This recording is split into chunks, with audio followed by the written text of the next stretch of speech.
Selon Arnold Bennett, les journalistes disent une chose qu'ils savent ne pas être vraie, dans l'espoir que s'ils continuent de l'affirmer assez longtemps, elle deviendra vraie. Sincèrement, je plains ces journalistes nigériens, ivoiriens et camerounais qui s'imaginent qu'il est bien plus facile de prendre le train comme les moutons politiciens que de remettre en cause la politique du ventre des moutons qui se succèdent et squattent les palais présidentiels africains. Je plains ces moutons démocrates qui observent avec un œil sonore la fourberie diplomatique de la France et de l'Europe, même si elle n'a jamais hésité à faire preuve de condescendance comme d'agressivité quand une mission de sauvetage d'une économie européenne est menacée par un torrent de révolte similaire à celui qui a conduit au bras de fer entre Nicolas Sarkozy et le président Tanja de la République du Niger. Je plains ces journalistes africains qui ont fait les morts face à la carrière des plus grands braqueurs du XXIe siècle. Je plains ces moutons démocrates de l'Afrique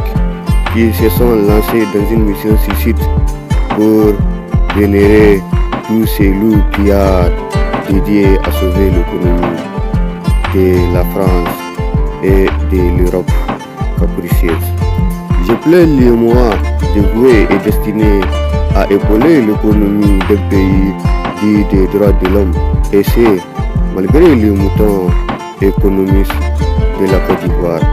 pour ainsi finir par pousser à fond un pays qui n'a pratiquement pas de ressources minières destinées à satisfaire les caprices français, tout simplement pour pousser à fond l'économie d'un pays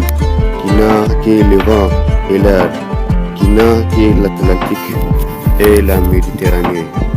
Même si aux yeux de la communauté internationale, c'est un braquage qui est aussi légitime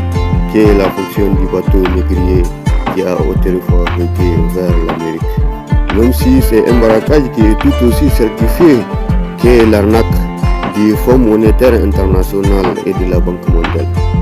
Même si c'est un braquage aussi flagrant que la sanctification du franc CFA dans 14 pays de l'Afrique, et c'est malgré la bêtise de la CEDEAO,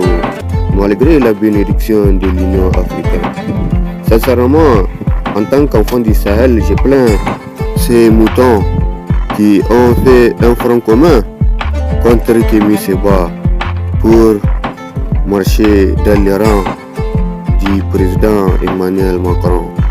comme la première génération de moutons dressés par les galons du général de Gaulle. Je plains les berceaux de la francophonie abrutis par un silence révolutionnaire du mouton qui fait les morts depuis l'investiture. Je plains les berceaux de la francophonie évanouis et amnésiques après une soirée meurtre et mystère orchestrée en 1999 par des politiciens qui ont semé le doute et la zizanie dans les tout premiers gouvernements démocratiquement élus par le peuple nigérien après 33 années d'indépendance et d'émancipation d'un pays dit des droits de l'homme. Je plains la République démocratique du Congo qui n'a pas hésité à demeurer muette comme une carpe quant à l'implication des loups originaires de la Belgique dans l'assassinat lâche et brutal du Patrice Lumumba. Je plains la Côte d'Ivoire bernée par un mouton économiste qui n'a jamais cessé de privilégier l'harmonie de l'économie d'un pays dit de droits de l'homme contre l'économie de toute l'Afrique de l'Ouest, tout comme les moutons gouverneurs de l'AOF après le soleil des indépendances. Je plains les acquis du veto dans les conseils de sécurité de l'ONU, tout comme dans le maintien de la paix et de la sécurité. Je plains la condescendance et la décadence d'un pays dit de la liberté, d'un pays qui n'a pas hésité à offrir une balade à la France et à l'Europe pour écraser et léser la Libye en 2011. Et c'est malgré l'intervention des enfants de l'Afrique qui ont défendu l'Europe durant la Seconde Guerre mondiale, malgré les massacres du camp de Tchoré, quand la France a succombé